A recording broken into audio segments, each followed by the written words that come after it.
બાળકને જોઈ પ્રસન્ન થયા. તેમણે બાળકને 3 વરદાન માંગવા કહ્યું. નચિકેતાએ પહેલા વરદાનમાં પિતાનો ગુસ્સો શાંત થાય એમ કહ્યું. બીજા વરદાનમાં સ્વર્ગની પ્રાપ્તિ માટે કરવાતા યજ્ઞમાં વિધિ વિધાન જણાવવા કહ્યું.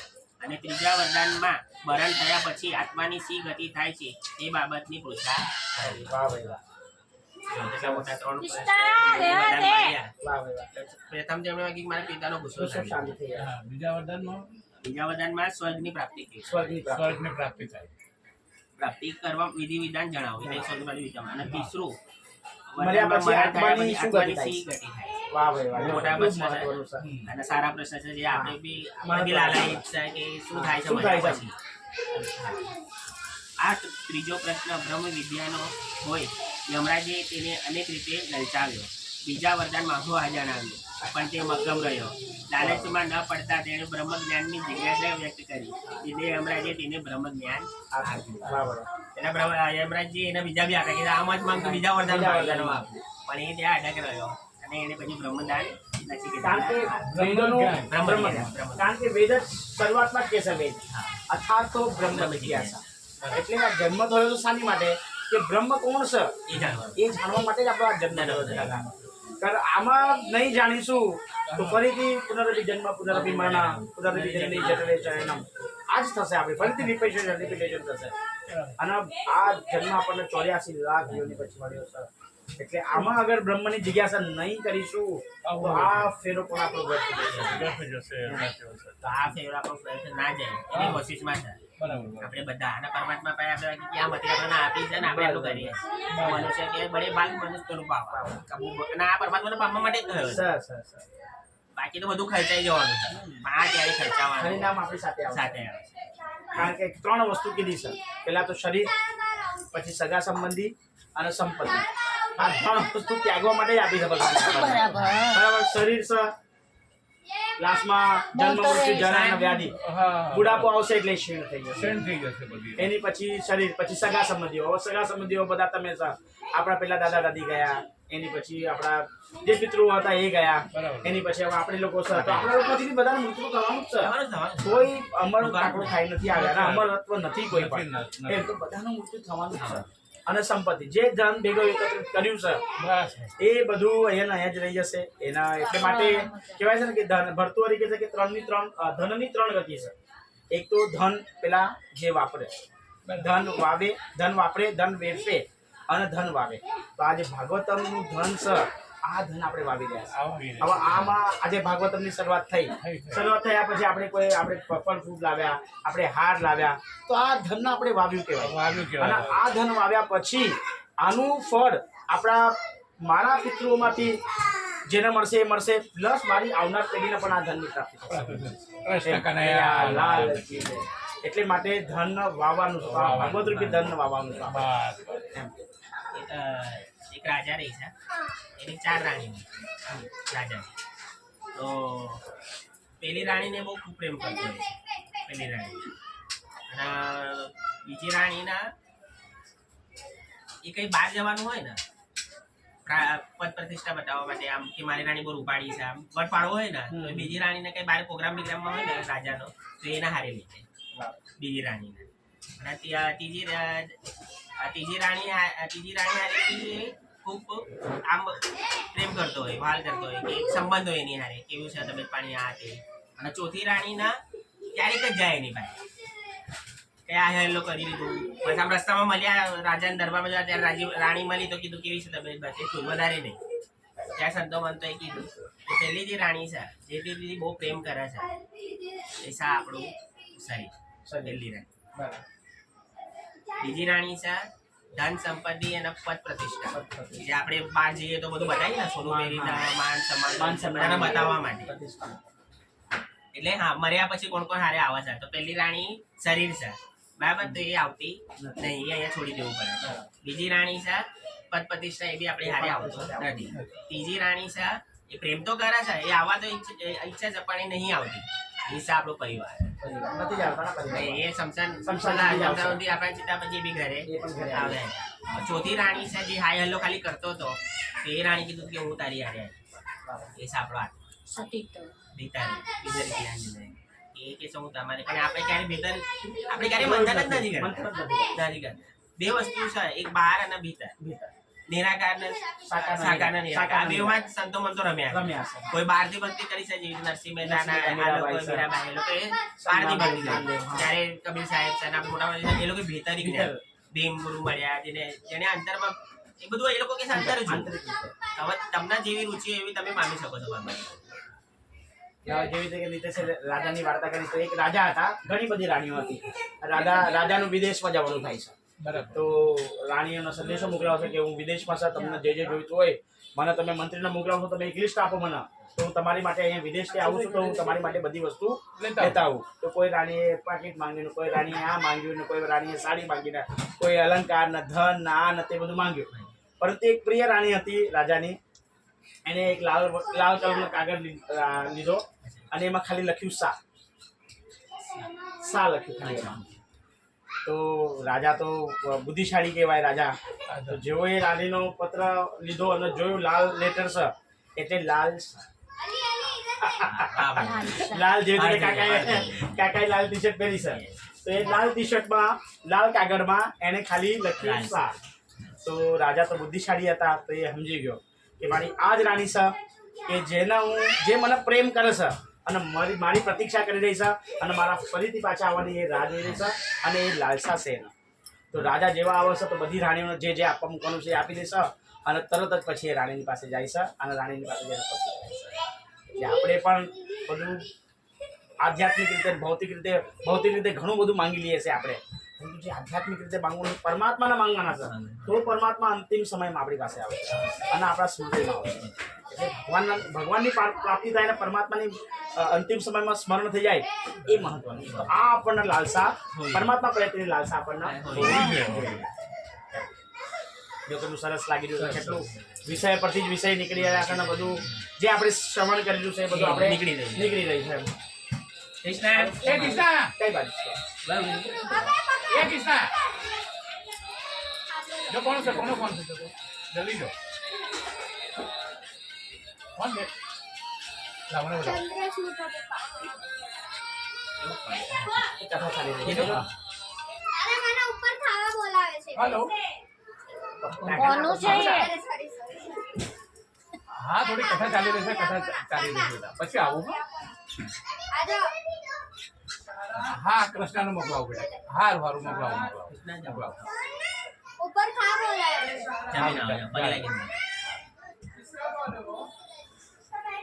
સોનકજીના બોલાવ મેં કાલે નથી કીધું, ભૂલી ગયો. પેલી અમુક વાતો નીકળી પેલા આપણે આની શાંતિલાલ માસાની પછી એ રહી ગઈ અને ફિલ્મીને બધા જમવા આજે રાતે ફોન કરી દઈશ. સોનકજીના 6 પ્રશ્નોનો જિજ્ઞાસુ એ ભગવાનના એકાગ્રથી મનથી નિત્ય શ્રવણ, કીર્તન, ધ્યાન અને પૂજન કરવું. પવિત્ર તીર્થોનું સેવન કરવાથી મહાપુરુષનો સંગ સત્સંગ પ્રાપ્ત થાય છે. મહાપુરુષોના સંગ સેવાથી ભગવાનની કથામાં રુચિ થાય છે અને ધર્મમાં શ્રદ્ધા જાગે છે. કથા શ્રવણ કરતાં પવિત્ર થયેલા દિલમાં ભગવાન શ્રી કૃષ્ણ વાસ કરે છે એમ ચિંતન કરવું. નિત્ય કથા શ્રવણ કરવાની આદત અને ભક્તોના સહવાસથી વાસનાઓનો નાશ થાય છે અને પરિણામે ભક્તિ દ્રઢ થાય છે. રજોગુણ, તમોગુણ ઓછા થઈ સત્વગુણની વૃદ્ધિ થાય છે. વિશેષ કરીને અહંકાર દૂર થવા લાગે છે. ભક્તિ યોગથી શાંત થયેલ મનવાળા મનુષ્ય સંસાર સંગથી મુક્ત થાય છે અને તેના હૃદયમાં ભગવાનના તત્વનો આપોઆપ જ અનુભવ થવા લાગે છે. આપ ઈશ્વરનો સાક્ષાત્કાર થતાં જ ભક્ત મનુષ્યના હૃદયની અહંકારો ગાંઠ તૂટી જાય છે અને સર્વ સંશયનો નાશ પામે છે અને સર્વ કર્મોનો ક્ષય થાય છે. સત્સંગ અને સંતોષ. હે ભક્તો, ખૂબ જ તન્મય થઈ સદા ભક્તિ સબર થઈ ભગવાન કથાનો મધુર સાર ગ્રહણ કરવો જોઈએ. જગતની ઉત્પત્તિ કરવાની એકમાત્ર ઈચ્છા રાખીને પ્રભુ ભક્તિનો 3 સત્વ રજ અને તમસ કડી રાખીને લીલા આદરે છે. પરમ પુરુષની ભગવાન આ જગતની ઉત્પત્તિ, સ્થિતિ, પ્રલયના સમયે બ્રહ્મા, વિષ્ણુ અને મહેશ એવા નામો ધારણ કરે છે. તેમાં સત્વગુણી શરીરવાળા શ્રી વાસુદેવ ભગવાનથી જ મનુષ્યનું કલ્યાણ થાય છે.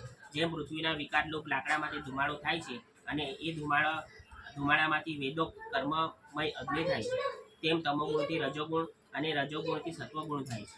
સત્વગુણ સૌથી શ્રેષ્ઠ છે કારણ કે બ્રહ્મ દર્શન કરાવે છે. જેઓ એ અલી! મોક્ષ ઈચ્છે છે દજા ચાલ તેઓ જ શ્રી નારાયણના શાંત સ્વરૂપને ભજે છે. વેદો, યજ્ઞ, યોગ શાસ્ત્રો, કર્મકાંડ, જ્ઞાન શાસ્ત્રો, ધર્મશાસ્ત્રો, ક્રિયાતપ વગેરે વાસુદેવ તરફ લઈ જનારા સાધનો છે. ત્રણ ગુણોનું મહત્વ છે. સત્વગુણ, રજોગુણ અને તમોગુણ. જે સત્વગુણ હોય જેનામાં એ પરમાત્મા તરફ આકર્ષણ વધારે થાય એવું. હવે સત્વગુણનું કીધું જ છે કે આપણે શરૂઆતી ભગવાનની ભક્તિ નાતે કરશું તો એન્ડિંગ સ્ટેજમાં આપણે સત્વગુણમાં હશું. સત્વગુણ રજોગુણ અને તમોગુણમાં નહીં નહીં હશું. પરંતુ ભગવાનની ભક્તિ નહીં કરી હશે હા. તો પછી મજા ભગવાન આવે. રજોગુણ અને તમોગુણમાં આપણને રમાડશે રમાડે. અને મૃત્યુ સમયે પણ એ જ આપણી સ્થિતિ હશે. એટલે જેમ બને ભગવાનની ભક્તિ કરી હશે, ભગવાનનું સ્મરણ કર્યું છે, નામ જપ કર્યું હશે, કથા શ્રવણ કરી હશે તો ભગવાન આપણને સત્વગુણમાં સ્થિત રાખશે. અને સત્વગુણમાં સ્થિત રાખ્યા પછી ભગવાનની આપણને પ્રાપ્તિ થાય છે. આ ત્રણ ગુણનું બી મહત્વ છે.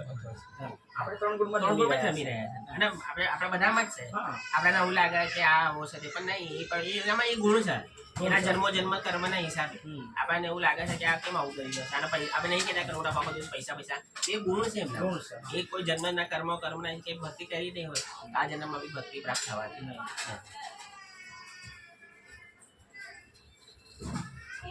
આ રીતે સનોકના પહેલા પ્રશ્નનો ઉત્તર સુતે વિસ્તારપૂર્વક આપ્યો. સનોકના બીજા અને પાંચમા પ્રશ્નોના ઉત્તર શ્રી કૃષ્ણ બલરામ અવતારોને લગતા છે અને તેઓ વિસ્તાર શ્રીમદ ભાગવતની કથામાં હવે પછી આવશે.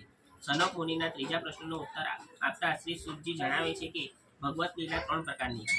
સર્વના નિયંતા ભગવાનની નિયમન રૂપ લીલા, અનેક રૂપ ધરનાર ભગવાન શ્રી બહુરૂપ લીલા અને જગતમાં વ્યાપી જઈ ભોગ ભોગવનાર ભગવાનની ભોગ લીલા.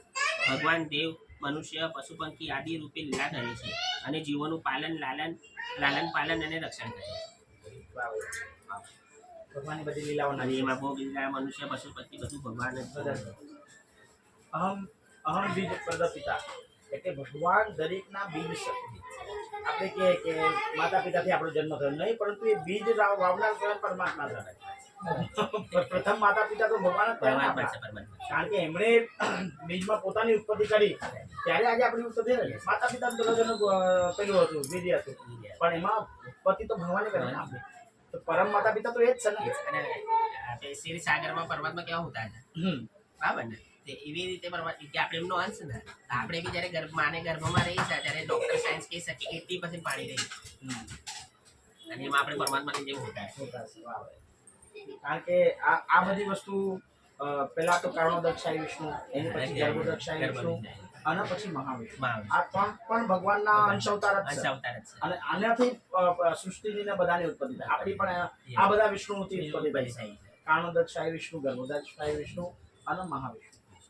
ક્ષીરોદક્ષાય વિષ્ણુ, ક્ષીરોદક્ષાય વિષ્ણુ, મહાવિષ્ણુ એક. મહાવિષ્ણુ એ રીતે રસી બધા કીધું બ્રહ્મણે ટકા કરે બ્રહ્મ પાસે એટલે આ બધું એક રમત જ છે ભગવાનમાં. અને હમણાં ચતુર્માસ બી ચાલી જ રહ્યો છે તો ભગવાન ક્ષીરસાગરમાં જ છે ભગવાન. આ તમે વિચાર કરો કે હિમાલયમાં શંકર ભગવાન તો એમનું સસુરાલ છે ત્યાં રહ્યા છે. લક્ષ્મીજીની ઉત્પત્તિ સમુદ્રમાં થઈ તો ભગવાન બી સમુદ્રમાં છે એટલે એમનું સસુરાલમાં જ છે. ભગવાને પોતાના સસુરાલ જ પોતાનું ધામ બનાવી દીધું છે અને એમાં રહે છે. આજે ભગવાન 4 માસ તો એમાં જ પડેલા છે. ક્ષીરોદક્ષાય વિષ્ણુના સ્વરૂપમાં એમ મહાસાગરમાં. પછી ચોથા પ્રશ્નનો ઉત્તર આપતા જણાવ્યું કે ભગવાનમાં સર્વજ્ઞપણું અને સર્વશક્તિમાનપણું છે. અર્થાત જ્ઞાન અને શક્તિ ભગવાનની કલાઓ છે. સનત કુમારો અને નારદના અવતારો જ્ઞાનાવેશપૂર્ણ હતા. પૃથુ રાજામાં શક્તિનો આવેશ હતો, જ્યારે શ્રી કૃષ્ણમાં જ્ઞાન અને શક્તિ રૂપી ભગવાનની સર્વ કલાઓ ખીલેલી હતી. છઠ્ઠા પ્રશ્નના ઉત્તર આપતા સુખજીએ કહ્યું, હે ઋષિઓ, તમે ભાગ્યશાળી અને ધન્ય છો. કલિયુગના લોકોના કલ્યાણ માટે ભગવાન વેદવ્યાસે આ ભાગવતમ નામનું મહાપુરાણ રચ્યું છે. સર્વ મહાભાગવતમ મહાપુરાણ કી જય. શ્રીમદ વેદવ્યાસ કી જય. ગણપતિ મહારાજ કી જય. આ સર્વ વેદો અને ઇતિહાસનો સાર આમાં મૂક્યો છે. વ્યાસજીએ આ શ્રેષ્ઠ પુરાણ તેમના જ્ઞાની પુત્ર સુખદેવજીને ભણાવ્યું હતું. વ્યાસજીના પુત્ર સુખદેવજી બરાબર એમને ભણાવ્યું. અને સુખદેવજીએ આ પુરાણ ગંગા કિનારે અનશન વ્રત લઈ બેઠેલા મહર્ષિઓને વિટાયેલા મહારાજ પરીક્ષિતને સંભળાવ્યું. બરાબર સુખજીએ પરીક્ષિતજીને સુખદેવજી ગોસ્વામીએ સંભળાવ્યું. સુખદેવજીની એ સભામાં હું સુતજી પણ બેઠો હતો. અચ્છા પોતે બી શુદ્ધ ગોસ્વામી પણ બેઠા બેઠા હતા. ઓકે. હતો અને પોતાને શ્રીમદ ભાગવતનું જ્ઞાન ત્યાં પ્રાપ્ત થયું હતું. શ્રી કૃષ્ણના સ્વધામ ગમન પછી કલયુગના નષ્ટ થયેલી દ્રષ્ટિને લીધે અજ્ઞાન અંધકારમાં ડૂબેલા મનુષ્યો માટે હવે ધર્મ અને જ્ઞાન વગેરેથી યુક્ત આ શ્રીમદ ભાગવતમ પુરાણ રૂપી પ્રતાપી સૂર્યનો ઉદય થવા પામ્યો છે. બોલો કૃષ્ણ કનૈયા કી જય. આજે ના કઈ રાઉન્ડ તો આજે રાઉન્ડ તો સાહેબ લોકો ના કઈ રાઉન્ડ તો બધી કથા છે ને એટલે મજા ભક્તોની કથા છે. નથી પૂછવું પડે સાહેબ ના 9 વાગ્યા ઓકે પૂછીને કહું તને પછી ચાલ હજી જમવાનું ઓકે. તો જોઈને 9 વાગ્યાનું. ત્યારે સિગ્નલ આપે છે. એ 9 વાગ્યા શું હવે શરૂઆતમાં તો જ્યારે વેદવ્યાસજીએ 4 વેદોની રચના કરી, સામવેદ, ઋગ્વેદ, અથર્વવેદ અને યજુર્વેદ, આ 4 વેદોની રચના કરી અને આ 4 વેદ એમણે પોતાના જે શિષ્ય છે જૈમિની, વૈશંપાયન અને એમને બધાને આપ્યા આ 4 વેદ. પછી તે છતાં પણ એમના ઉત્કંઠા એવી હતી અને મન તેમનું અશાંત જ હતું. પછી એમણે 108 ઉપનિષદોની રચના કરી. એની પછી 4 વેદમાંથી જ 108 ઉપનિષદ એમણે બનાવ્યા. તે છતાં પણ એમના અંતરાત્મામાં શાંતિ નથી. મહાભારત જેવા મહાપુરાણની એમણે 18 મહાભારત જેવા ગ્રંથની એમણે રચના કરી વેદવ્યાસજી. તે છતાં પણ એમાં 1 લાખ શ્લોક છે મહાભારતમાં. તે છતાં પણ એમના અંદર શાંતિ નથી. પછી એમણે બધા પુરાણોની રચના કરી. બધા પુરાણોની રચના કર્યા પછી પણ જેવી રીતે કે ભવિષ્ય પુરાણ છે, ગરુડ પુરાણ છે, શિવ પુરાણ છે, વિષ્ણુ પુરાણ છે, નારદ પુરાણ છે, દેવી ભાગવત પુરાણ છે, આ બધા પુરાણોની એમણે રચના કરી. તે છતાં પણ એમનું મન અશાંત છે. પછી સ્વયં નૈમિષારણ્યમાં સરસ્વતીના તટ પર સ્વયં નારદજી એમના વેદવ્યાસજીના ગુરુ એ આવે છે સ્વયં, અને વેદવ્યાસજી ત્યાં બેઠા છે નૈમિષારણ્યમાં સરસ્વતી નદીના તટ પર.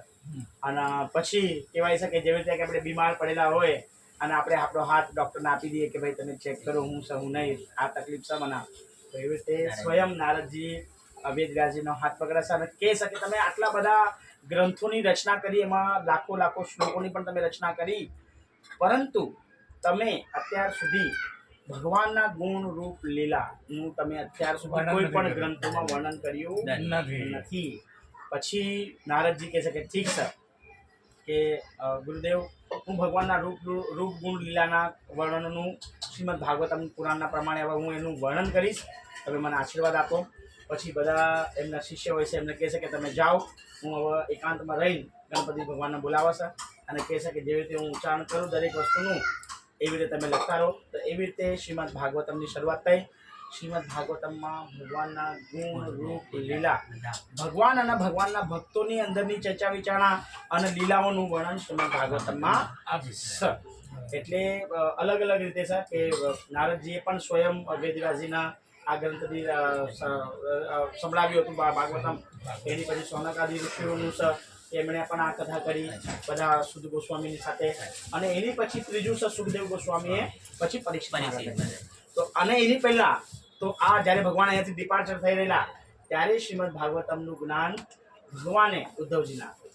અને ઉદ્ધવજીને આપ્યા પછી ભગવાને એ સમય પર વિદુરજીને યાદ કર્યા હતા કે તમને વિદુરજી મળે તો આ જ્ઞાન તમે વિદુરજીને આપજો. તો વિદુરજી જેવા ઉદ્ધવજીને મળે છે અને ભગવાનને એમના અંતિમ સમયમાં યાદ કર્યા તો આ સાંભળીને ઉદ્ધવજી પણ મૂર્છિત થઈ ગયા છે કે ભગવાને અંતિમ સમયમાં યાદ કર્યા એમ.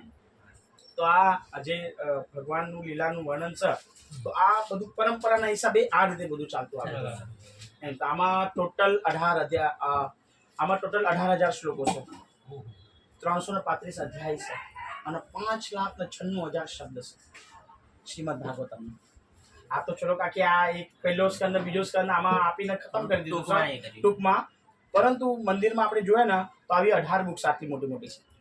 એમાં 10મા સ્કંદની પાછી અલગથી 2 થી 3 બુક્સ છે, 8મા સ્કંદ 11મા સ્કંદની પાછી 1 થી 2 બુક્સ છે. એમ કરીને સંપૂર્ણ 18,000 શ્લોક 335 અધ્યાય એ શ્રીમદ ભાગવતમમાં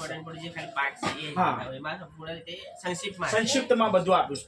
એટલે પ્રભુપાદજીએ રચના જેવી રીતે કરી કે શ્રીમદ ભાગવતમનું જે બી ચર્ચા વિચારણા થાય એ સવારના થાય અને ભગવદ્ ગીતાની ચર્ચા વિચારણા સાંજે થાય. તો આજે પણ જેટલા પણ સ્કોન ટેમ્પલ છે એમાં સવારના 8 વાગ્યાથી 9 વાગ્યા સુધી શ્રીમદ ભાગવતમની ચર્ચા વિચારણા થાય. એક પ્રભુજી બેસે મંગલાચરણ કરે એક શ્લોક લે અને એ શ્લોકની પર પછી ચર્ચા વિચારણા થાય. જેના તાત્પર્ય નથી તો કોઈ અધ્યાયમાં તાત્પર્ય ન હોય તો એક સાથે તાત્પર્ય ન હોય તો એક સાથે શ્લોકો બધા થાય અને લાસ્ટના જે અધ્યાયનું તાત્પર્ય હોય પછી એનું રિસાઇટેશન થાય. કારણ કે આ શ્લોકનું પણ રિસાઇટેશન થવાથી અને પેલા તો જે વક્તા છે એ ઉચ્ચારણ કરે શ્લોકનું, બરાબર. એ શ્લોકનું ઉચ્ચારણ કર્યા પછી જે ભક્ત લોકો બેઠા હોય સાંભળવા માટે એ ઉચ્ચારણ કરે. આનાથી પણ આપણા હૃદયની શુદ્ધિ થાય છે. કારણ કે ભગવાને કીધું છે કે ભાગવતમના એક એક શ્લોકમાં હું તો ભગવાનનું, કારણ કે જો તમે સવારના જોયું હશે તો પેલા વક્તાઓ રિસાઇટેશન કરે અને પછી એ શ્લોકનું ભક્તો રિસાઇટેશન કરે.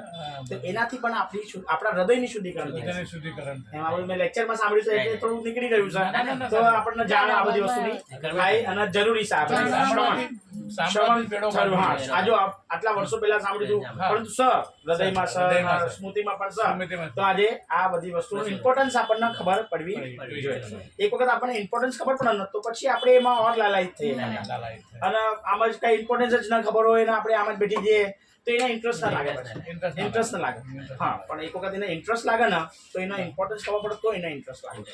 આ બધા શ્લોકોનું આપણને ઇન્ટરેસ્ટ લાગશે તો આપણને આમાં ભાગવતમાં ઇન્ટરેસ્ટ આવશે. આ બધી વસ્તુની રચના આવી રીતે થઈ છે.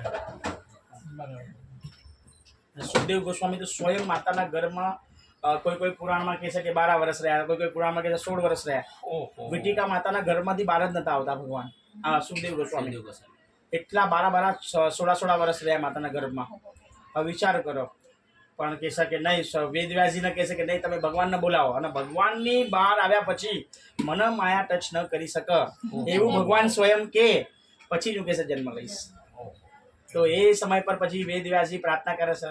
પ્રાર્થના કર્યા પછી ભગવાન આવે છે કે છે, ભગવાન વચન આપે છે સુખદેવ ગોસ્વામી કે મારા માયાનો તમને કોઈ પણ ટચ એટલે ટચ તમારી પર પડશે નહીં. ત્યાર પછી ભગવાન જન્મ લેશે. જન્મ લેતા પછી ભાગી જાય છે. કારણ કે વેદ વ્યાસજી સેમ જ લઈને જન્મ સત્યવતી તો ભાગ્યા અને અહીંયા સુખદેવ ગોસ્વામી પણ જન્મ લઈને ભાગ્યા.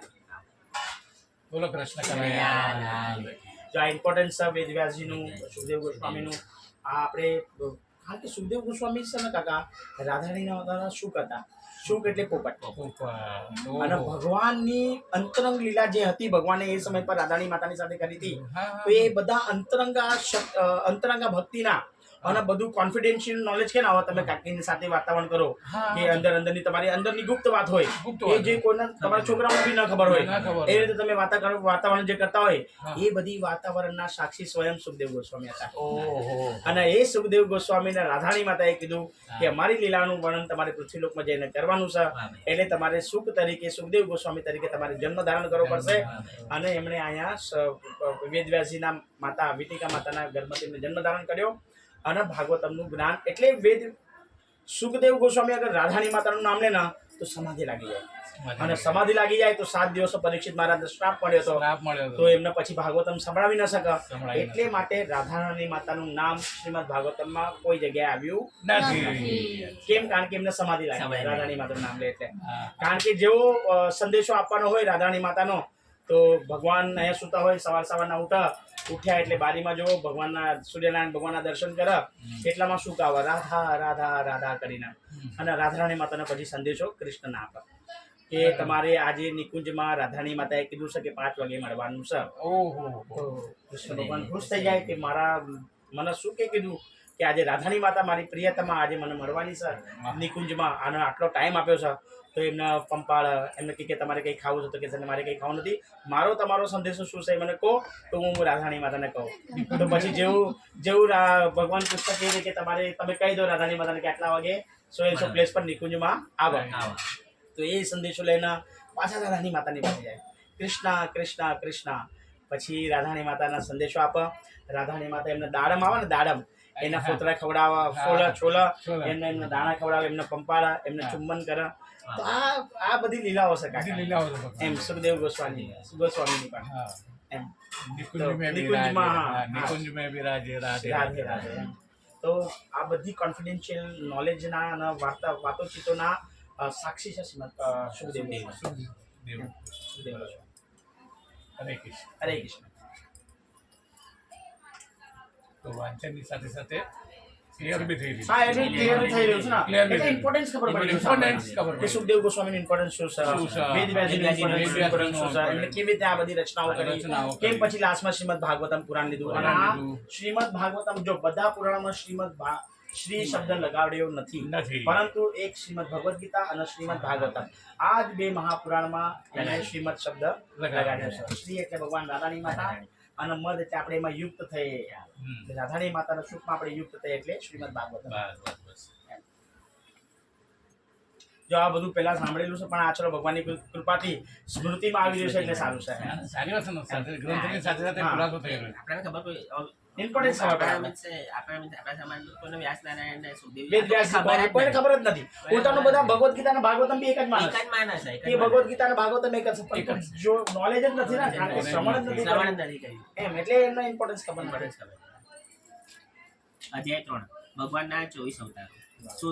સુત ઉવાચ જગૃહે પુરુષમ રૂપમ ભગવાન મહદાદિભિ સંભૂત પોષકલમાદો લોકશિશુષયા.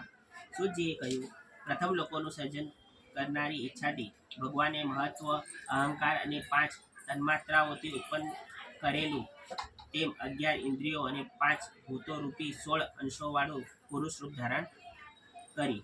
શ્રીહરિ સમુદ્રના જળમાં શયન કરતા હતા તે સમયે તેમની નાભીમાંથી કમળ ઉત્પન્ન થયું અને એ કમળમાં પ્રજાપતિઓના સ્વામી બ્રહ્મા ઉત્પન્ન થયા. ભગવાન વિષ્ણુની સ્તુતિ ગાઈએ. શાંતાકારમ ભુજગશયનમ પદ્મનાભમ સુરેશમ વિશ્વધારમ ગગનસદૃશમ મેઘવર્ણમ શુભાંગમ લક્ષ્મીકાંતમ કમલનયનમ યોગીબીજાનગમ્યમ વંદે વિષ્ણુ ભવભયહરમ સર્વલોકેશનાથમ. વાહ ભાઈ વાહ. જોયું બ્રહ્માજીની ઉત્પત્તિ ઉત્થાય. તો એમના નાભીમાંથી જો વિચાર કરો કે નાભી ભગવાનની નાભી કેટલી સુંદર હશે આજે લેક્ચરમાં મેં સાંભળ્યું હતું, કેટલી નાભી ભગવાનની સુંદર હશે કે એમાંથી કમળની ઉત્પત્તિ થઈ. કમળમાંથી કમળના પાકડીઓમાંથી આ જેટલા પણ આપણા ઉપરના લોક સજ્જન લોક મહરલોક તપલોક આ લોકોની 7 લોકની ઉત્પત્તિ ઉપર થઈ. આપણે 8મા માળા પર રહી ગયા અને નીચે 6 લોક છે. હા પાતાળ લોક તલ વિતલ રસાતલ તલાતલ સુતલ અને પછી પાતાળ. તો આ નીચેના લોક છે. ઉપરના જનલોક તપલોક મહરલોક આ ઉપરના બ્રહ્મલોક આ સત્યલોક એ બધા ઉપરના લોક અને આપણે રહી રહ્યા છે મિડલમાં કાંઈ પૃથ્વીલોકમાં. પૃથ્વીલોકમાં એટલે ઉપરના 7 લોક નીચેના 6 લોક અને આપણે મિડલમાં રહી રહ્યા છે એટલે એવી રીતે 14 લોક થયા અને 14 લોકની ઉત્પત્તિ પછી ભગવાને સ્વયં બ્રહ્માજીની ઉત્પત્તિ કરી અને બ્રહ્માજીની બી ઉત્પત્તિ એવી થઈ કે ક્ષીરસાગરમાં નીચે સુધી ગયા બ્રહ્માજી કે મારી ઉત્પત્તિ કેવી રીતે થઈ તો ચારે દિશામાં જોયું એમણે એટલે એમને 4 મુખ થયા. 4 મુખ થયા. 4 બધે આજુ ઉપર નીચે આજુબાજુ 4 જગ્યાએ જોયું બ્રહ્માજીએ કે મારી ઉત્પત્તિ કેવી રીતે થઈ. તો સીધું નીચે સુધી ગયા હતા પણ એમની ઉત્પત્તિ ક્યાંથી થઈ ખબર જ નથી. અને એની પછી એક આકાશવાણી થાય છે કે તપ. તો પછી બ્રહ્માજી તપ કરે છે અને તપ કર્યા પછી ભગવાનના એમને પછી સાક્ષાત દર્શન થઈ છે અને પછી એમને કહે છે તમે સૃષ્ટિની રચના કરો. તો આ રીતે બ્રહ્માજીની પણ ઉત્પત્તિ ભગવાનના નાભી કમળમાંથી થાય. એમ આપણે મંદિરમાં પણ જોઈએ છે કે એક નાભીમાંથી કમળ કમળની ઉપર થાય છે અને કમળની પછી બ્રહ્માજી બતાવે. ભગવાનનું આ સ્વરૂપ અતિ શુદ્ધ, સત્વગુણમય અને સર્વોત્તમ છે. આ સ્વરૂપ સર્વ અવતારોના લયનું અને ઉત્પત્તિનું સ્થાન અને અવિનાશી છે, જેના એક અંશના અંશ વડે દેવો, પશુ પક્ષીઓ અને મનુષ્યાદી સર્જાયા. એટલે આપણે પરમાત્માના જ અંશ. પરમાત્માના 24 અવતાર છે. ધર્મનું સ્થાપન કરવા અને જીવોનો ઉદ્ધાર કરવા પરમાત્મા અવતાર ધારણ કરે છે. હવે 24 અવતારોની ટૂંકી વિગત જોઈએ. પહેલો અવતાર સનક કુમારોનો છે. પહેલો જ અવતાર. 4 અવતારો એ બ્રહ્મચારી સનાતન અને સનત. આ બ્રહ્મા હા તમને ઉપર પગે લાગવા બોલાવે હા કે જઈએ કથામાં જઈએ. કુમારોનો છે. સનત કુમાર. તે બ્રહ્મચર્યનું પ્રતીક છે. કોઈ પણ ધર્મમાં બ્રહ્મચર્ય પહેલું આવે છે.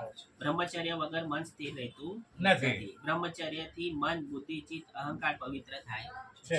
એટલે 4 આશ્રમમાં પેલું બ્રહ્મચર્ય છે. બ્રહ્મચર્ય છે. એટલે કહેવાય છે ને કે 4 આશ્રમમાં બાળક 5 વર્ષનો એટલે ગુરુકુળમાં મોકલાય આપવામાં આવે. બરાબર. ત્યાં ગુરુના આદેશ પ્રમાણે ચાલે. ભલે પછી એ રાજાનો છોકરો હોય કે ગરીબથી ગરીબ એક બ્રાહ્મણનો દીકરો હોય, પરંતુ બંને ત્યાં એકત્રિત થઈને ત્યાં ત્યાં શિક્ષા પ્રાપ્ત કરે 5 વર્ષથી તે 25 વર્ષ સુધી ગુરુકુલ. અને ગુરુકુલમાં અને ત્યાં બ્રહ્મચર્યનું પાલન કરે. આજે આપણે કહીએ છીએ ને કે દીકરાઓ થતા જ નથી. કેમ દીકરાઓ થતા નથી? એની પાછળનું કારણ છે કે આપણે બ્રહ્મચર્યનું પાલન નથી કર્યું, સેલિબસીનું પાલન નથી કર્યું. એટલે બ્રહ્મચર્યનું પાલન જે વ્યક્તિ નથી કરતા એને દીકરી થાય છે, અને જે બ્રહ્મચર્યનું પાલન કરે છે એને દીકરા થાય છે. કારણ કે આ એક પ્રમુખ બળ છે આપણામાં ટકા એમ. તો બ્રહ્મચર્યનું પાલનનું એટલે માટે મહત્વ બતાવ્યું છે કે 5 વર્ષથી તે 25 વર્ષ સુધી બ્રહ્મચર્યનું પાલન, પછી ગ્રહસ્થ આશ્રમમાં આવે, પછી વાનપ્રસ્થ અને પછી સંન્યાસ. એટલે આ 4 આશ્રમની રચના આવી રીતે થઈ છે. બરાબર. ચાલ આવો ને થોડીક મમતા કોમલ. પ્રથમ પરમાત્માએ ચાવા નહીં પીવાની કાકા. બ્રહ્માથી ચાવા સંતાનથી નહીં પીવાનું. કુમારોનો અવતાર લઈ બ્રાહ્મણ થઈને ના પીવો વાત. પ્રથમ પરમાત્માએ આપણે break બ્રહ્માથી સંતાનથી કુમારોનો અવતાર લઈ બ્રાહ્મણ થઈને કુળથી પાડી શકાય તેવું અખંડિત બ્રહ્મચર્ય વ્રત પાડ્યું. એટલે સનત કુમાર પણ જો એ 10 થી 12 વર્ષની આયુમાં જ રહેશે. કહેવાય ને કે 13 વર્ષની આયુ પછી યુવાન થઈ જાય, બરાબર છે. એટલે સનત કુમાર બી 12 થી 13 વર્ષની આયુમાં જ રહેશે. જો તમે જોયા હશે સનત કુમાર નાના 4 હોય છે. ચાર બતાવો. એ ચાર એથી ઉપરની આયુમાં ગયા જ નથી. નથી ગયા નથી. એમ એટલે આ આયુમાં એટલા જ બતાવો છો. 4 જ બતાવો છે. સેમ જ સેમ જ. એમ એટલે કમંડળ સનત રહેશે કુમાર, હાથમાં? કોપી પેરી હોય, કમંડળ હોય, કમંડળ, સીકા હોય, જનોઈ ધારણ કરેલી હોય. હા બસ આ જ બસ, બસ. સસરો. અને પછી એ પોતે ભગવાનના દ્વારમાં જાય છે તો ત્યાં પોતે એક શ્રાપ આપે છે ને જય જય વિજય. વિજય જય વિજયને એ લોકો અને શ્રાપ રહે. ઉત્પત્તિમાં બી એ લોકો જ હા, શ્રાપ હા, આપે છે. જય વિજયનો શ્રાપ રહે છે. હા, જય વિજયનો જ શ્રાપ હોય છે. અરે સનત કુમારનો જ શ્રાપ હોય છે હા. કે એ લોકો તમે પેલામાં આવતા હોય છે, રથમાં આવતા હોય છે, હા. અને જય વિજય રોકી લે છે કે નહીં, તમારે ભગવાનના દર્શન હમણાં કરવા નથી, ભગવાન સહન કરી રહ્યા છે. તો ત્યાં એમના શ્રાપ આપે છે સનત કુમાર જય વિજયના કે જાઓ યા તો 7 જન્મ તમે એઝ અ ભક્ત તમે પૃથ્વી પર લો, યા તો 3 જન્મ તરીકે તમે અસુર તરીકે જન્મ લો. તો કે નહીં, અમારે પૃથ્વી લોકમાં વધારે નથી લેવું, એટલે ભક્ત તરીકે બી નહીં, પણ ભગવાન આવે. અને આ તો વીર રસનો આસ્વાદન કરવાનો છે ભગવાનના. બરાબર. વીર રસ એટલે ભગવાન લડાઈ કરે, લડાયેલા, યુદ્ધ કરે. હા. હવે તમે વિચાર કરો કે આપણે પેલા WWF જોતા હતા, તો WWF માં મેન યોદ્ધાઓ હોય, મજા. જેમ કે હિટમેન છે ને, તતંકા છે ને, આવા બધા આપણે પેલા જોતા હતા. તો આ લોકો લડાઈ કરે તો આપણને જોવામાં ઇન્ટરેસ્ટ લાગે કે નહીં આ લોકો બે બરાબરીના છે, અને બરાબરીના છે એટલે જોવાની પણ આપણને મજા આવે. બરાબર. તો એવી રીતે ભગવાનના વીર રસનો આસ્વાદન કરવાનો હતો ને, હા, તો ભગવાન કહે કે ભાઈ મારે વીર રસનો આસ્વાદન કરવો છે તો હું કોને મોકલાવું હું કોને પૃથ્વી લોકમાં? હા હા. તો હું એની હાથે બરાબરીની ફાઇટ કરી હા, શકું, યુદ્ધ કરી તો શકો. હું મારા પાર્ષદ જય વિજય છે. હા. તો પછી જય વિજયને કહેશે કે તમને આ તમારી લીલા જ હતી. પછી ભગવાન તે અંદર આવીને કહેશે કે આ તમારી લીલા જ હતી, મને વીર રસનું આસ્વાદન કરવાનું હતું, એટલે મેં તમને સંત કુમાર પાસેથી શ્રાપ અપાવ્યો. હા. હવે તમારો એઝ અ 3 જો તો પેલા હિરણ્યક અને હિરણ્યકશ્યપુ, તો હા. ભગવાને સ્વયં વામન અવતાર આપણે- વામન, હા વામન નહીં, વામન નહીં, નહીં, એ, વરા. વરા અવતાર. વરા ભગવાને વરા અવતાર ધારણ કર્યો, હા, અને એની પછી હિરણ્યકશ્યપુને મારવા નરસિંહ અવતાર. નરસિંહ અવતાર. હવે વરાહમાં પણ 2 પ્રકાર છે. હવે વરાહ એટલે હા હા બરાબર. આપણે સુવર કહેવાય. હા. તો એક સુવર જે હોય કે હંમેશા મલમાં જ આરોગતું હોય અને ત્યાં જ થયા કરે. અને બરાબર. જંગલમાં જે વરાહ હોય એના જંગલી ટાંક. જંગલી એના દાંત હોય કાકા. એના વરા કહેવાય. એના વરાહ કહેવાય. વરાહ. એટલે એના દાંત હોય, એટલે હા દાંત ઉપરના સાઈડમાં હોય. જંગલી હોય. જંગલી હોય, જે જંગલી વરાહ હોય ને એના દાંત હોય, હા એના વરા કહેવાય. એના વરાહ કહેવાય. એની પર પૃથ્વી ભગવાન લાવે. હા, તો વરાહ અવતારમાં ભગવાન સ્વયં નીચે ગયા પૃથ્વીલોકમાં, પાતાળમાં પૃથ્વી લઈ ગયો. પૃથ્વીના માતાને લેવા માટે હિરણાક્ષ, અને ત્યાં પછી પોતાના નખમાંથી ઉત્પત્તિ થાય છે વરાહની, અને એમાંથી ત્યાં રાખીને પૃથ્વીના પછી બધા ભગવાન ઉપર લાવે છે. ભગવાન ઉપર લાવે. અને ત્યાં જ નખનો સ્પર્શ થયા પછી પૃથ્વી માતાના નરકાસુર નામનો જે અસુર ઉત્પન્ન થાય છે એ ભગવાનનો જ પુત્ર છે, કે જેણે 16,100 રાણીને એકત્રિત કરી દીધી હતી, અને ભવિષ્યવાણી થઈ હતી કે જે આ રાણીઓની સાથે એક મુહૂર્તમાં વિવાહ કરશે એ ભગવાન થઈ જશે. તો પછી નરકાસુરને મારવા માટે ભગવાન સ્વયં ત્યાં આવે છે, અને 16,100 રાણીની સાથે લગ્ન ભગવાન કરે છે. તો આ નરકાસુરની કથાની હાથે હાથે પણ આ બી આવી જાય છે. પછી હિરણ્યકશ્યપુનો અવતાર ધારણ કર્યો, તો ભગવાન સ્વયં નરસિંહ ભગવાન લઈને નરસિંહ ભગવાન લઈને આવ્યા. બરાબર બરાબર. એની પછીના અવતારમાં રાવણ અને કુંભકર્ણ, હા અને બરાબર. એની પછી શિશુપાલના દંડવક્ર. દંડ. તો આ રીતે ભગવાને 3 અવતાર ધારણ કર્યા, અને ભક્તની સાથે લડાઈ કરીને ભગવાને એમના પોતાના પાર્ષદ તરીકે પાછા સ્વધામ ગમન કરાવ્યું. આ તો લીલા છે ભગવાન. ભગવાનની લીલા છે. ભગવાનની લીલા. ભગવાનની લીલા છે. જો તાવ બાવ ક્યાં ઉડી ગયું ખબર ના પડી, ઇન્જેક્શનનું બી ઇફેક્ટ થઈ ગયો. દવા લે, બધું ગાયબ થઈ જશે બધું. ના મેં બી ઇન્જેક્શન લઈ તો જો અવાજ આવી જશે. બીજા અવતારે રસાતળમાં ગયેલી પૃથ્વીનો ઉદ્ધાર કરવા હેતુથી યજ્ઞના સ્વામી શ્રી હરિએ વરાહના શરીર ને ધારણ ધારણ કર્યું. જે વરા અવતાર કહેવાયો. આ અવતાર સંતોષનો અવતાર ગણાયો છે. બરાબર. તો પહેલો અવતાર થયો સનકાદ ઋષિનો સનતકુમારનો. બરાબર. બીજો અવતાર થયો વરા અવતાર. બરાબર. આ 24 અવતારનું આપણે યાદ રાખવાનું. ત્રીજા અવતારમાં ઋષિ સર્ગનો આશ્રય કરી દેવર્ષિ નારદ રૂપે ઉત્પન્ન થયેલી પંચરાત્ર શાસ્ત્ર કહ્યું, જેથી કર્મોનું નિષ્કર્મપણું થાય. તેમાં સર્વને ભક્તિનો સરળ માર્ગ બતાવ્યો છે. ત્રીજા અવતારમાં ઋષિ સર્ગનો આશ્રય કરી દેવર્ષિ નારદ રૂપે ઉત્પન્ન થઈ પંચરાત્ર. જો દેવર્ષિ નારદ ત્રીજો અવતાર. અને આજે પંચરાત્ર નું કીધું છે તો પંચરાત્રે નારદીય પુરાણ પણ છે. અને આપણા મંદિરમાં જે રિચ્યુઅલ ફોલો કરે છે આરતીની માટે, પૂજાની માટે, ભોગની માટે, તે નારદીય પંચરાત્ર માંથી ફોલો કરે છે. એમાંથી ફોલો થાય છે. ભગવાન વસ્ત્ર અલંકાર સજ્જ કરવો, ભગવાનના ભોગ લગાડવો, ભગવાનના સુડાવવા, ભગવાનના જગાડવા, આ બધું નારદીય પંચરાત્રી માંથી. એટલે આ પુરાણને ફોલો કરીને આ રિચ્યુઅલ આપણે ઇસ્કોન વાળા ફોલો કરે. આ પુરાણ પણ છે, એક નારદીય પંચરાત્ર પુરાણ પણ છે. ચોથા અવતારે આવો ભગવાને મનોજકુમાર. ચોથા અવતારે ભગવાનને ધર્મની પત્નીથી નર નારાયણ નામના ઋષિ રૂપે જન્મીને અંતકરણને શાંતિ આપનારું અને કોઈથી પણ ક્યારે ન કરી શકાય તેવી કષ્ટદાયક અને અસાધ્ય તપ કર્યું. આજે બદ્રિક આશ્રમ આપણે કહે છે ને, કે બદ્રિક આશ્રમમાં આજે પણ નરનારાયણ રૂપે ભગવાન તપસ્યા કરી રહ્યા છે. એટલે આપણને આજે પણ છે, આજે પણ નરનારાયણના સ્વરૂપમાં ભગવાન ત્યાં બદ્રિક આશ્રમમાં તપસ્યા કરવા જાય છે. અને બદ્રીનાથ, હા, જે 4 ધામમાંથી આવે છે ને બદ્રીનાથ, એ ત્યાં તો આજે પણ નરનારાયણ તપસ્યા કરે છે. કેદારનાથની બાજુમાં કેદારનાથ, બદ્રીનાથ, ત્યાં બી હતા નરનારાયણ કેદારનાથમાં બી આવ્યા હતા. ત્યાં એમની બી કથા છે, પણ હમણાં યાદ નહીં. કાલે શ્રવણ કરીને કહીશ. ચોથું થયું નરનારાયણ. પાંચમો અવતાર કપિલનો ધારણ કરી પરમાત્મા સિદ્ધ પુરુષના ઈશ્વર થયા અને આસુરી નામના બ્રાહ્મણને સાંખ્ય શાસ્ત્ર કહ્યું. આ અવતાર જ્ઞાન વૈરાગનો છે.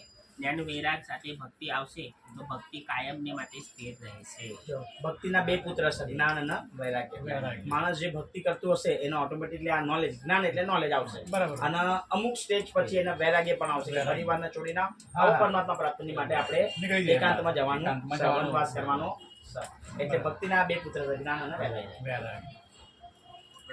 વચ્ચે બાપે કીધું થોડો સમય થાય ને એટલે પછી હવે એક સ્ટેજ આવી જાય 50-60 50 ડિસ્ટન્સ એટલે કે આમે વાળા સભાઈ બી ના પડવી જોઈએ કે આ મારે દૂર થઈ રહ્યો છે, હું છોડી રહ્યો છું બચાવ. નહીં, તમે ઘરમાં જ રહીને તમે થોડું વિરક્તપણું આવી જાય.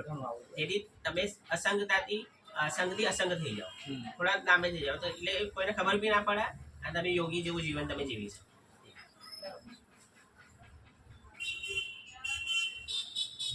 છઠ્ઠો અવતારમાં અનસુયા અને અત્રિ ઋષિની પ્રાર્થનાથી પરમાત્મા અનસુયાને ત્યાં પુત્ર રૂપે અવતર્યા. અને આ અવતાર દત્તાત્રેય અવતાર. તેમણે અલર્ક રાજાને તથા પ્રહલાદ વગેરેને આત્મવિદ્યા કહી. અંશુયાના અત્રિ ઋષિથી ગુરુ દત્તાત્રેય. કારણ કે ત્રણેયની એમણે પ્રાર્થના કરી તો ત્રણેય બ્રહ્મા વિષ્ણુ મહેશ એક સાથે આવી ગયા. તમે જ પુત્ર તરીકે ધારણ થાવ, મને જન્મ સ્વીકાર કરો. તો પછી ત્યાં ગુરુ દત્તાત્રેય તરીકે ભગવાને અવતાર ત્રણે આપણે ભિક્ષા માંગવા આવ્યા. હા, અને માનામાં બેઠા રહી છે. તો ભિક્ષા અંશુયા માતા તો કે છે ના તમે નિર્વસ્ત્ર જ બહાર આવો. અરે બાપ રે, ભગવાન કે છે અંશુયા માતા કે આ તો દુવિધા છે. ત્યાં અંશુયા માતા ત્રણેયને પેલા બાળક બનાવે છે અને પછી નિર્વસ્ત્ર બહાર આવે. એટલે ભક્તોની લીલા છે. કે ભક્ત પણ ભગવાન જ્ઞાન તો આપેલું જ છે કે ભાઈ નિર્વસ્ત્ર ક્યારે બહાર આવી શકે, જ્યારે બાળક હોય, સ્વરૂપમાં કોઈ પ્રકારનો વિકાર ન હોય. તો એ હિસાબે એમણે બાળક બનાવે. આજે ભગવાનની કૃપા છે કે એટલું ભગવાનની ભક્તિ આપણે કરી હતી ને આજે નિર્વસ્ત્રનું આવ્યું. તો આજે જે સેવા કરી મેં છેલ્લે મારા સાસુને, તો આજે એકદમ નિર્વસ્ત્ર જતા અમારી સામે કાકા અને કાકી. પરંતુ ચલો ઠીક છે, તો ભગવાને કંઈક આ સેવા લખી હશે અમારા થકી કે આ એ વસ્તુ અમારે જોવી પડી અને એમાં પણ અમારી સેવા કરવી પડી. માં સમજીને કરીને સેવા પણ એ છેલ્લે કરી અમે લોકો. આજે છોકરાઓ તો કોઈ ઉભા રહેવા પણ તૈયાર નતા. ખાલી કિરણ હતો મારો ભક્ત જોઈ શકે એમ, ખાલી કિરણ હતો ને હું જ હતો અંદર. અને અમે લોકો બધું ડ્રેસિંગ ના હાથે બધું કરતા હતા કાકા. જે એમની વેદના હતી ભગવાન ભક્ત જોઈ શકે, બાકી બીજાથી કોઈ કામ આગળ આવતી બેટા સાંભળો છો ને તમે લોકો? મમતા, કોમલ, હા સાંભળો બેટા, આ કથા બહુ મહત્વની છે બેટા. કહેવાય ને. કોઈ મોટા ભાઈ પાસે કપડાં પહેરશે તો અહીંયા. હા કોઈ કર્મમાં ભાઈનું બાકી રહી ગયું છે ને સાચું સાથે હા, બંને વસ્તુ. કહેવાય ભાઈ છે, બાકી સેવા સાચું હોય તો પછી તો કરવું જ ત્યાં પહોંચાય. નતર ના પડે. ગયા જન્મનું બાકી હશે આ જન્મમાં કેવી પૂરું રીતે થાય. ચંદ્રેશના સસરાનું એમના ખોળામાં મૃત્યુ થયું. એટલે આ બધું કર્મના આધીને થાય. હું તો એવી દર્શન કરીને જ મંદિરમાંથી બહાર આવેલો અને કઈ બહાર ગયો તો મેં પેન્શન જ કરેલું તો હું દર્શન કરીને જ બહાર આવ્યો અને ત્યાં હારફૂલ લેવા માટે ગયો. મારા હાથમાં રામચંદ્ર પ્રભુજી આવ્યા તો એમની કપડાની તેલી બી હતી તો મેં તેલી ત્યાં રાખી. મને પેલી આંટી કહેવા લાગી, મને કે तुम्हारा भाई का ससरा गिरा हुआ है कैसे उसको हॉस्पिटल लेके जाओ. અરે બાપ. मैं कीधु कौन ससरा बोला बोलता है रुआ पर तुम्हारा जो भाई का ससरा है वो. और मैं જોયો તો એ બી બિચારા એમનું બી અચ્છું પુણ્ય કહેવાય કે મંદિરમાં એમની ફેમિલીની હાથે આવેલા છોકરા છોકરી લોકો આગળ વિક્રમની ખાતે દવામાં ગયા, દવાખાને ગયા હા, અને એ આખું મંદિરમાં ગયા, પ્રણામ કર્યું અને ત્યાં એમને શરીર છોડ્યું. સ્ટાર્ટ કર્યો. ત્યાં તરત જ ઉલટા પડ્યા હશે બહાર દર્શન કરીને આવી અને એમની આખી નસકોરી ફૂટી ગઈ હતી. ઓહો. અને પછી તરત જ એક પોલીસ વાળો બી આવી ગયો. મેં આવી હું ત્યાં હતો તો તરત જ પછી મેં રિક્ષા રોકી અને રિક્ષા રોકીને એમના હું પેલા અંદર બેઠો અને એમને મને આમ સુવડાવ્યા બાપ. અને મેં પછી નરસિંહ ભગવાનની આરતી ચાલુ કરીને સીધા કુપર કુપરમાં ગયો તો આ લોકો બધા આવી ગયા હતા તો તરત જ પાછા લઈ ગયા અને ડોક્ટર કીધું કે મેં તો છેલ્લે જો ભગવાનના દર્શન થઈ ગયા હા. અને છેલ્લે નરસિંહ આરતી અને હરે કૃષ્ણ કીર્તન એમણે શ્રવણ કર્યું છે મારા ખોળામાં રહીને શ્રવણ કર્યું. હવે વિચાર કરો કે એમને થોડું મોટી પેલી બીમારી બી હતી અચ્છા. તો ભગવાને એનાથી બી મારું રક્ષણ અચ્છા, કર્યું કે મને કોઈ વસ્તુનું ટચ ના થયું એમ. ના સ્પર્શ ના થાય. થાય. એમ. કારણ કે એ જીવાણુ છે ને મર્યા પછી પણ એ જીવાણુ જીવિત થઈ છે. બરાબર. ચલો તો ભગવાનની કઈ લીલા હશે કે કશું ભગવાને નહીં થાય, ભગવાન એ રક્ષા છે. કરી કશો વાંધો આપે. નહીં જેને રામ રાખ્યા ને હા, કોણ એ તો કોણ છે. છે? ભગવાનની તો રામ. કૃપા છે. રામથી મોટું કોઈ નથી. આગળ કોઈ રામ નહીં. છે ને. સાતમો અવતાર યજ્ઞ ભગવાનનો છે. યજ્ઞ. રુચિ નામના પ્રજાપતિ અને તેમના પત્ની આકુતિ વિશે ઉત્પન્ન થઈ તેણે સ્વયંભૂ મન્વંતરનું પાલન કર્યું. સ્વયંભૂ મન્વંતર. બરાબર? સાતમા અવતાર યજ્ઞ ભગવાન. યજ્ઞ. આઠમા અવતારમાં નાભી રાજા દ્વારા મેરુ દેવીના વિશે ઋષભદેવ ઋષભ. નામક સંતાન થયું જેમણે સર્વ આશ્રમોથી નમસ્કાર કરાયેલો પરમહંસનો રાહ ધીર પુરુષોને બતાવ્યો. બરાબર. હવે આઠમો ઋષભદેવ. નવમો અવતાર મહારાજા પૃથુનો થયો. આ અવતાર ઋષિઓની માંગણીથી ધારણ કર્યો અને આ પૃથ્વીમાંથી ઔષધિઓનું તથા સર્વ વસ્તુઓનું દોહન કર્યું. બરાબર. આપણે પૃથુ રાજા. પૃથુ રાજા. આ નવમો.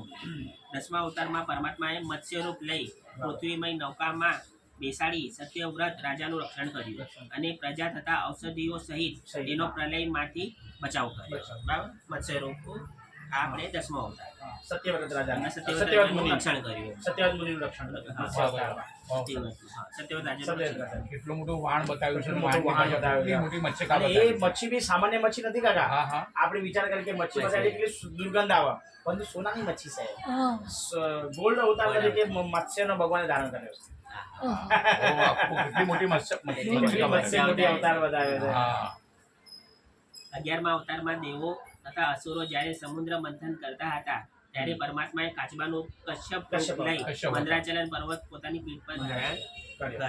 બરાબર. હવે મંદરાચલ પર્વતના લઈ તો આવ્યા ગરુડજી પોતાના પાક પર પરંતુ મંદરાચલ પર્વત સમુદ્રમાં નાખ્યો તો સ્થિર કેવી રીતે રહે?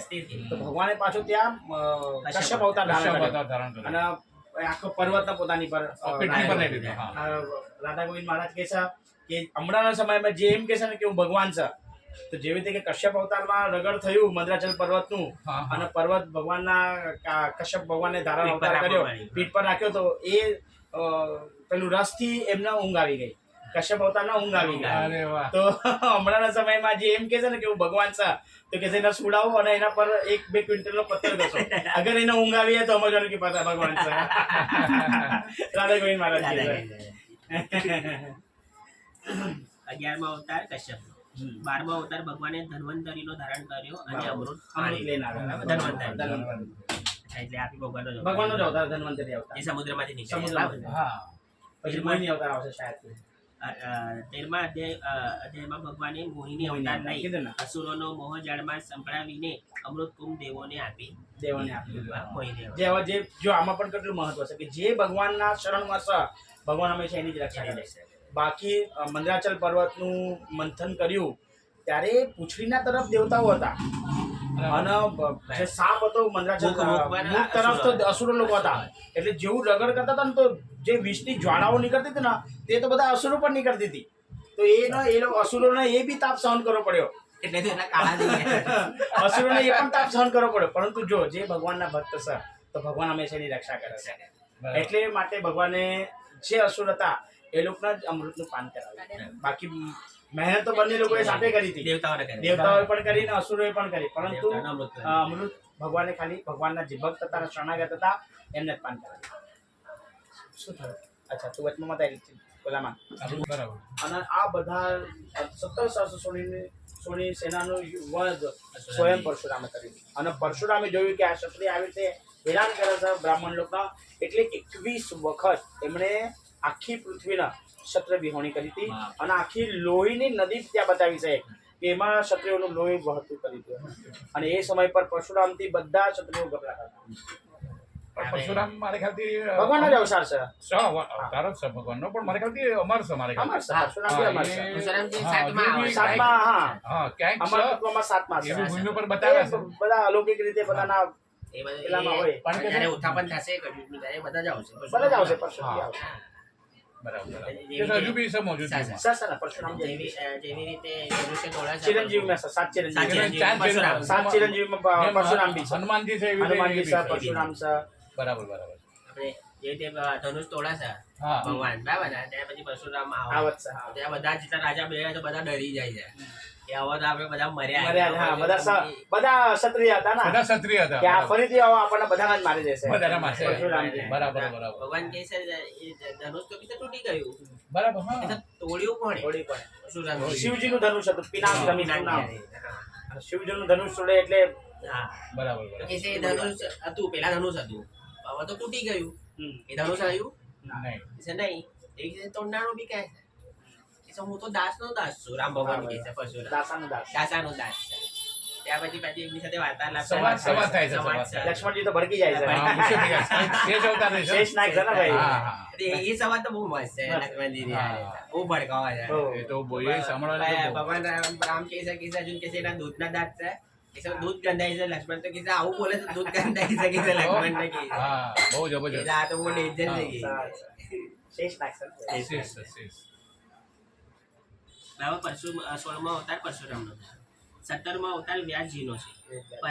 પરાશર મુનિ અને સત્યવતીના પુત્ર વ્યાસ દેવપાયાને વેદના વિભાગો કરી આપ્યા. જો આપણે પેલા વાતાવરણ કરી એ એ જ વેદોની દર્શના વેદવ્યાસજી. એટલે પોતે જ એમનું બધું કથા એમણે એટલે બધું પોતે પરમાત્માએ જ પોતે કથાનું આલોકન બધું કર્યું. પરાશર મુનિ જે વેદવ્યાસજીના પિતા છે એ જ્યોતિષ શાસ્ત્રમાં એટલા પારંગત હતા કે ભૂત ભવિષ્ય અને વર્તમાનમાં શું થવાનું છે એમને બધી જાણ હતી. તો જ્યારે સત્યવતી માતા જે છે બરાબર. તો એમની પાસે જ્યારે આવે છે ત્યારે જ જોવે છે પરાશર મુનિ. રાત્રિનો સમય હોય છે, પરંતુ એ સમય પર યોગ નક્ષત્ર એટલા બળવાન હોય છે અચ્છા. કે હમણાંના સમયમાં અગર કોઈ પુત્રની ઉત્પત્તિ થશે ને તો એ જગતનું કલ્યાણ કરશે. જગન્નાથ. એટલે માટે એમણે સત્યવતી માતાને કીધું કે આપણે કઈ સહચર્ય કરીએ, પણ સહચર્ય એ રીતે નથી કર્યું. તો એમણે પણ વરદાન માંગ્યું કે મારામાંથી જે માછલીની દુર્ગંધ આવે છે એ દૂર થાય અને મારું જે યૌવનપણું છે એ કોઈ દિવસ નષ્ટ ન થાય. તમારા પછી તમારા સહચ મત્સ્યગંધાનું કેસ ઓલા પણ બતાવ્યું.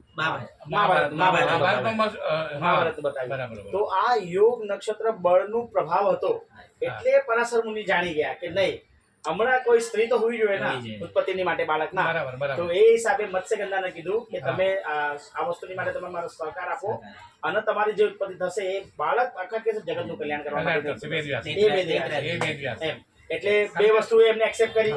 મત્સ્યગંધાએ કીધું કે મારી જે દુર્ગંધ છે એ જાય, એ જાય. મારામાંથી કસ્તુરીની સુગંધ આવે કસ્તુરીની અને સુગંધ. મારું યૌવનત્વ એ રીતે જળવાય સદા રહે. જળવાઈ રહે. સદાય તો જળવાય. આ બંને વસ્તુ છે. બંને વસ્તુ. અને આ મહાભારતમાં પણ ભલે ચિત્રગુપ્તના વિચિત્ર વીર્યના ચિત્રાંગદની ઉત્પત્તિ થઈ, પરંતુ બાળકની ઉત્પત્તિ એમનાથી પણ થઈ નથી. અંબાના અંબાલી ખાતી પણ તો પછી વેદવ્યાસજીના જ આવવું પડ્યું ને. વેદવ્યાસ. અને પછી જે વંશવાલો આગળ વધારવો પડ્યો ને.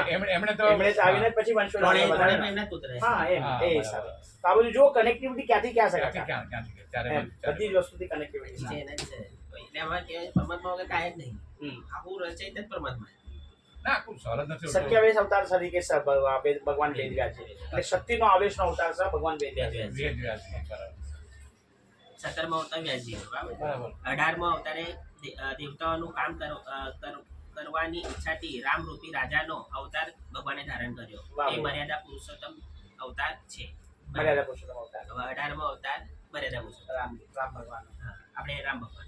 19મો અવતાર બલરામનો બલરામ. અને 20મો અવતાર શ્રી કૃષ્ણનો છે. શ્રી કૃષ્ણ 20. આમ તો આપણાના 8મો અવતાર આપણે કહીએ છીએ એટલે દશાવતાર તરીકે આઠમો છે, આઠમો. પરંતુ 24 અવતાર તરીકે 20મો અવતાર વીસમો ભગવાન. અવતાર શ્રી કૃષ્ણનો. તેમણે પૃથ્વી પર વધી ગયેલા દુષ્ટોનો બહાર હાડવો. 21મા અવતારમાં કલયુગ ચાલુ થતા આસુરોની શક્તિ વધી ગઈ અને આસુરી શક્તિનો ડામવા માટે ભગવાન કિકટ મગધ દેશમાં આવેલા ગયાના પ્રદેશમાં અજનના પુત્ર થઈને બુદ્ધને નામે અવતાર ધારણ બુદ્ધ ભગવાન. બુદ્ધ ભગવાનનો વ્યવહાર. એટલે 24 અવતાર પૂરા થયા. હા, 24 આ અવતાર પૂરા 21મો છે બુદ્ધનો. હા, બુદ્ધનો 21મો અવતાર. 21મો. ત્યારબાદ કલયુગના અંતે રાજાઓ ચોર જેવા થશે. ત્યારે જગતપતિ પરમેશ્વર વિષ્ણુ યશને ત્યાં કલ્કી નામે અવતાર લેશે. બરાબર? બરાબર. એટલે 24 અવતાર પૂરા પૂરા થયા. થયા. અને હયગ્રીવ અવતાર અવતાર ને 22મો બધા. સમજવો. આ અવતાર 22મો 22મો. સમજવો. હજુ આ હયગ્રીવ ના 22ના અવતાર. અવતાર સાથે પહેલા ધર્મ તથા મનુ એ બે અવતાર ગણતા શ્રીહરિ પર્વતમાં કુલ 24 અવતાર થાય છે. બોલો કૃષ્ણ કનૈયા લાલ કી જય. 24 એક અવતાર. હયગ્રીવ અવતાર કરીને બી છે. અચ્છા. તો એ હયગ્રીવ એટલે ઘોડાનો અવતાર ભગવાને ધારણ કર્યો હતો, અશ્વનો. તો બ્રહ્માજી સુતા હોય છે ને એમાં એમના મુખારમાંથી વેદો નીકળતા હોય છે. અચ્છા. તો આ ભગવાને એ વખતે હયગ્રીવ અવતાર ધારણ કરીને જે અસુર હતો એને માર્યો હયગ્રીવના, અને હયગ્રીવ અવતાર ધારણ કર્યો હતો. અને વેદો ફરીથી ભગવાને પોતાની પાસે આત્મસમાવિષ્ટ કર્યા. સમાવિષ્ટ કર્યા. તો હયગ્રીવ અવતાર કરીને બી 24 અવતારમાં જ આવે છે. અચ્છા, અચ્છા. જેમ કોઈ અકૂટ સરોવરમાંથી નાના હજારો પ્રવાહો નીકળે તેમ સત્વગુણના ભંડાર શ્રી હરિથી અસંખ્ય અવતારો પ્રગટ થાય છે. વાહ. પૂર્વક સર્વ અવતારોમાં કેટલાક ભગવાનના અંશરૂપ છે અને કેટલાક વિભૂતિ રૂપ છે, પણ શ્રી કૃષ્ણ તો ભગવાન પોતે જ છે. આ સર્વ અવતારો પ્રત્યેક યુગમાં દૈત્યોથી દુઃખી થયેલા જગતને સુખી કરવા માટેના છે. વાહ, વાહ. બોલો કૃષ્ણ લાલ કનૈયા. કી જય.